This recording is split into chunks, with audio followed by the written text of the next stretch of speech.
இன்றைக்கி ஈஸியாக ஒரு கோல்டன் காயின் மாதிரிக்கு ஒரு முட்டை பொரியல் பண்ணி காமிக்கிறேன் பாருங்கள். நான் 3 முட்டை வேக வச்சுருக்கிறேன். 3 முட்டையும் நல்லா வேக வச்சுட்டேன். இதை வந்து கத்தியை வச்சு நல்லா கட் பண்ணிக்கிடுவோம். இல்லை இது கட் பண்ணுற கட்டர் ஏதாவது இருந்தால் கூட நீங்கள் கட் பண்ணிக்கலாம். ரொம்ப பெருசாகவும் இல்லாமல் இந்த மஞ்சள் முட்டை உடஞ்சிடாமல் மெதுவாக கட் பண்ணுங்கள்.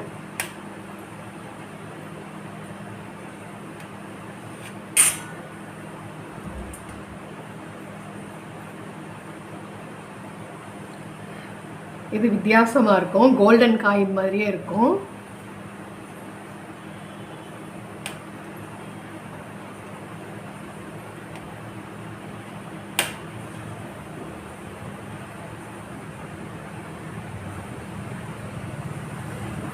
கொஞ்சம் மெதுவாக, இல்லாட்டா அந்த மஞ்சள் கரு வந்து வெளியில் வந்துகிட்டே இருக்கும். லேசாக பிடிச்சிட்டு அவ்வளோதான் பாருங்கள், க்ளீனாக அழகாக கட் பண்ணிடலாம். ஒரு கோட்டிங் கொடுக்கறதுக்காக நான் வந்து 1 ஸ்பூன் கார்ன்ஃப்ளவர் எடுத்துருக்கேன். அதில் கொஞ்சம் சால்ட்டு போட்டுக்கிடுவோம். இதுக்கு தேவையான அளவுக்கு சால்ட்டு போட்டுக்கிடுவோம். இதை நல்லா மிக்ஸ் பண்ணிடுவோம். சால்ட்டையும் இந்த கார்ன்ஃப்ளவர் மாவையும் ஒன்றா இது பண்ணிடுவோம். முட்டை மேலே இந்த கார்ன்ஃப்ளவரும் உப்பும் போட்டிருக்கோம் பார்த்தீங்களா, இதை மேலே அப்ளை பண்ணி விடுவோம். முட்டை மேலே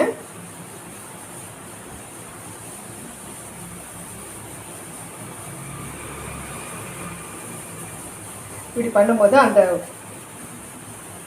வெள்ளைக்கருவில் அந்த வெள்ளைக்கருவும் அந்த மஞ்சள் கருவும் ஒன்றா ஒட்டிக்கிறோம், கீழே விழுகாமல் இருக்கும். இதில் குப்பரை இது பண்ணால் கூட அது வந்து கீழே விழுகாது. பாருங்கள், நல்லா ஒட்டிடுச்சு பார்த்தீங்களா, கீழே விழாது. இந்த கார்ன்ஃப்ளவர் மேலே இது போட்டோம்னா, இந்த முட்டை மேலே கார்ன்ஃப்ளவர் போட்டால் அது நல்லா ஜாயிண்ட்டு உள்ளுக்குள்ள வந்து கீழே விழுகாமல் நல்லா இது பண்ணிக்கிறோம்.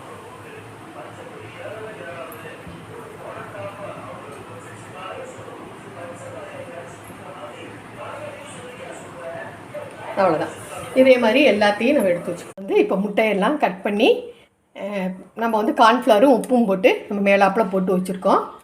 இப்போ நம்ம அடுப்பில் ஒரு ஃபேன் வச்சுக்குருவோம்.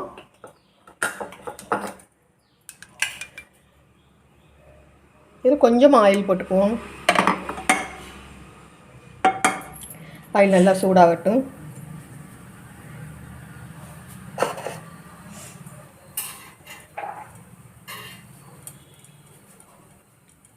இதில் வெங்காயம் போட்டுக்குவோம்.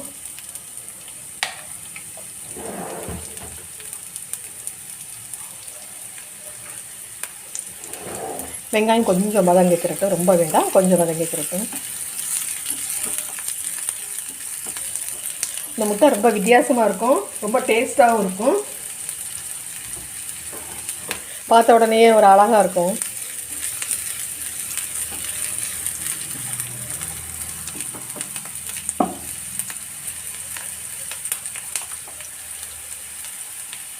இதில் வந்து இந்த முட்டைக்கு தேவையான அளவுக்கு மிளகாய்த்தூள்,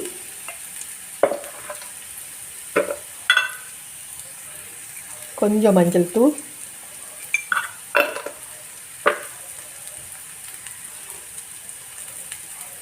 இந்த இதில் முட்டைக்கு வந்து நம்ம மாவில் வந்து கார்ன்ஃப்ளவர் மாவில் சால்ட்டு போட்டிருக்கோம். நம்ம இந்த கிரேவிக்கு மட்டும் கொஞ்சமாக போட்டுக்குருவோம்.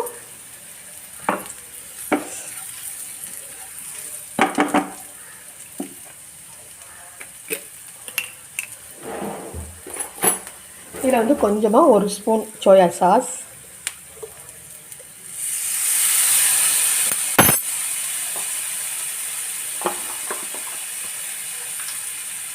கொஞ்சம் டொமேட்டோ சாஸ்,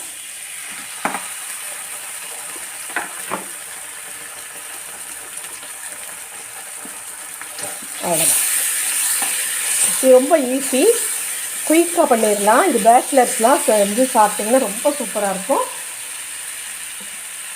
இந்த இதில் ஒரு முட்டையாக நம்ம எடுத்து வச்சுருவோம். அடுப்பை வந்து ரொம்ப குறைச்சி வச்சாலும் சரி, இல்லை ஆஃப் பண்ணிடுவோம். இது நல்லா கொதிச்சிருச்சு இல்லையா, அது போதும். உடஞ்சிடாமல் கொஞ்சம் பொறுமையாக இந்த முட்டையை வந்து நம்ம எடுத்து வச்சிடணும். இதில்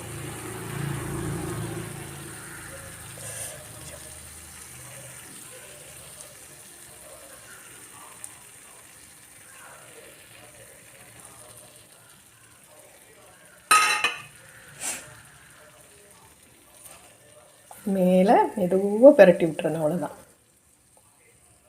உடஞ்சிராமல் இதோட ஒன்றா சேர்ந்து இருக்கிற மாதிரிக்கு அந்த மசாலா வந்து அது மேலே இருக்கணும். அவ்வளோதான்.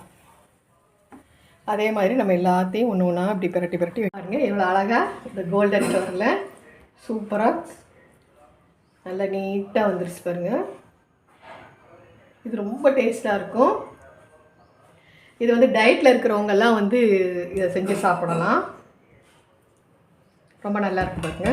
இதே மாதிரி நீங்களும் செய்யுங்க பாருங்க. இனி வந்து முட்டை உடையாது, ஏன்னா நம்ம கார்ன்ஃப்ளவர் போட்டோம்ல. நல்லா நீட்டாக எடுத்து வச்சு சாப்பிடும் போது ரொம்ப அழகாகவும் இருக்கும் பார்க்குறதுக்கு. அது எப்படி விழுந்தாலும் இன்னும் உடையாது.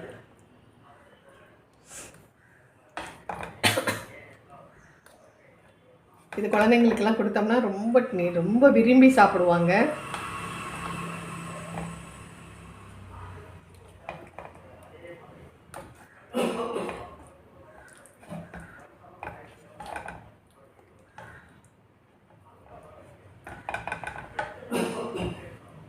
பாருங்க.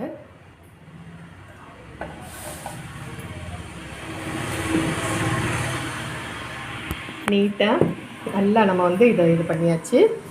இந்த முட்டை வந்து முட்டை காயின் வந்து கோல்டன் காயின் மாதிரி இருக்கிறனால இந்த கோல்டன் முட்டை காயின்னு சொல்லி வச்சுக்கிறலாம். இதை ரொம்ப சூப்பராக இருக்குது. இதே மாதிரி நீங்களும் செஞ்சு பாருங்கள். சப்ஸ்கிரைப் பண்ணுங்கள், கமெண்ட் கொடுங்க. தேங்க்யூ, பாய்.